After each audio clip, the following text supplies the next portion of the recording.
The old house creaked under the weight of silence, its walls heavy with memories of a life no longer lived. Walter Grayson, 78, sat alone at his kitchen table, staring at a cold cup of coffee, the same way he had every morning since his wife, Eleanor, passed 2 years ago. The ticking of the grandfather clock in the hall was the only sound that dared interrupt his solitude. It was a sound he once loved, a rhythm that marked the days he and Eleanor spent laughing, dancing, and dreaming. Now, it was a cruel reminder that time moved on without her. Walter's hands trembled as he reached for the newspaper, not to read, but to feel something familiar. He was drowning in loneliness, and no one, not his distant children, not his well-meaning neighbors, could pull him out. That was until Clara walked into his life, hired to clean a house that needed far more than a broom to sweep away its emptiness. Walter's decision to hire a housekeeper came from necessity, not desire. The dishes piled in the sink, the dust gathered on Eleanor's old piano, and the floors hadn't seen a mop in months. His children, scattered across the country with lives of their own, had urged him to get help. "You can't keep living like this, Dad," his daughter Sarah had said over the phone, her voice tinged with worry. So, he placed an ad online, expecting nothing more than a stranger to tidy up his mess. Clara, a 32-year-old single mother with warm brown eyes and a quiet strength, answered. She needed the job to support her son, Liam, a bright-eyed 8-year-old who loved superheroes and asked too many questions. Clara arrived at Walter's doorstep with a cleaning caddy and a smile that hid her own struggles, bills piling up, a landlord breathing down her neck, and the constant ache of raising a child alone. The first day was awkward. Walter barely looked at Clara as he pointed to the kitchen, muttering about stains and clutter. She nodded, got to work, and didn't push him to talk. But as she scrubbed the counters, she noticed the framed photos on the walls, Walter and Eleanor smiling at a beach, dancing at a wedding, holding hands in a park. Clara recognized the look in their eyes. It was the same love she'd once hoped for but never found. She didn't say anything, just kept cleaning, but she left a plate of cookies on the table before she went home. "For you," she said simply. Walter stared at the plate after she left, his throat tight. No one had thought to do something so small, so kind, since Eleanor. Days turned into weeks, and Clara became a quiet fixture in Walter's life. She didn't just clean, she brought life back to the house. She dusted Eleanor's piano with care, arranged fresh flowers from the market, and even fixed the squeaky hinge on the back door. Walter began to talk more, first about practical things, where to store the vacuum, how he liked his coffee. Then, slowly, he shared stories. He told Clara about Eleanor's laugh, how she'd hum while cooking, how she'd always wanted to see Paris but never got the chance. Clara listened, really listened, her hands busy but her heart open.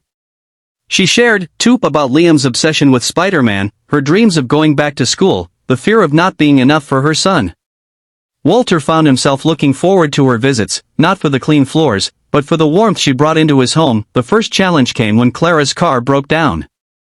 She couldn't afford the repairs, and taking the bus meant she'd miss hours of work. Walter overheard her on the phone, her voice strained as she negotiated with the mechanic. Without a word, he left an envelope with $500 on the kitchen table the next day, labeled for the car. Clara was stunned, her pride warring with her gratitude. "I can't take this, Mr. Grayson," she said, her eyes glistening. Walter shrugged, his voice gruff. "You're no good to me if you can't get here." But they both knew it wasn't about the cleaning. Clara paid for the repairs, and when she returned, she brought Liam along for the first time, unable to afford a sitter.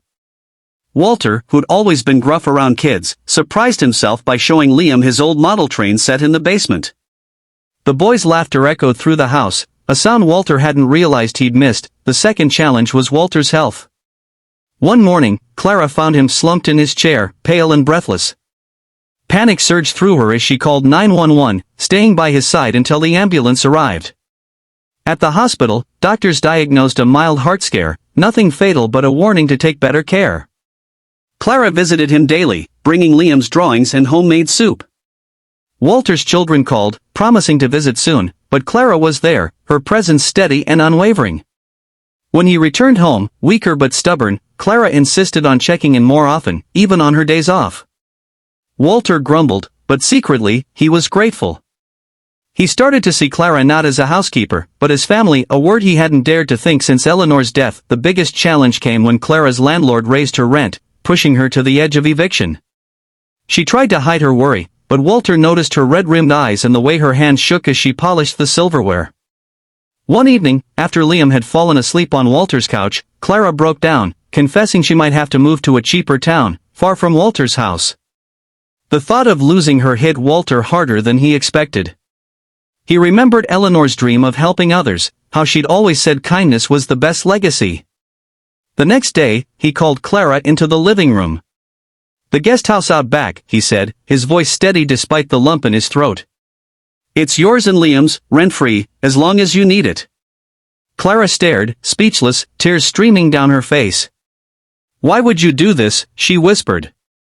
Walter looked away, his own eyes misty. "Because you've given me more than a clean house, Clara. You've given me a reason to keep going. Moving into the guest house wasn't easy."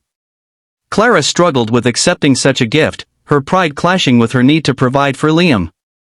Walter, too, faced his own doubts. Had he overstepped? Would his children think he was replacing Eleanor?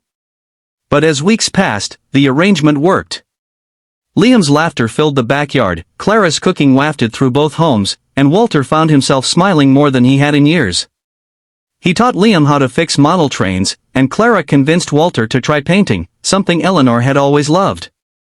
Together, they healed each other's wounds, not by erasing the past, but by building a new present. One spring afternoon, Walter sat on the porch with Clara and Liam, watching the sunset. He thought of Eleanor, how she'd have loved Clara's spirit and Liam's energy. He realized he wasn't betraying her memory, he was honoring it by opening his heart again. Clara, too, felt a weight lift. She'd found not just a home, but a friend who saw her worth. The challenges they'd faced, Clara's financial struggles, Walter's health scare, the fear of change, had only strengthened their bond. They weren't alone anymore. As the sun dipped below the horizon, Walter turned to Clara. "You know," he said, his voice soft, "I hired you to clean my house, but you cleaned up my life instead." Clara smiled, her hand resting on Liam's shoulder. "And you gave us a home when we had nowhere else to go." They sat in comfortable silence, the grandfather clock ticking faintly in the distance, a reminder that time could bring healing as much as it brought loss.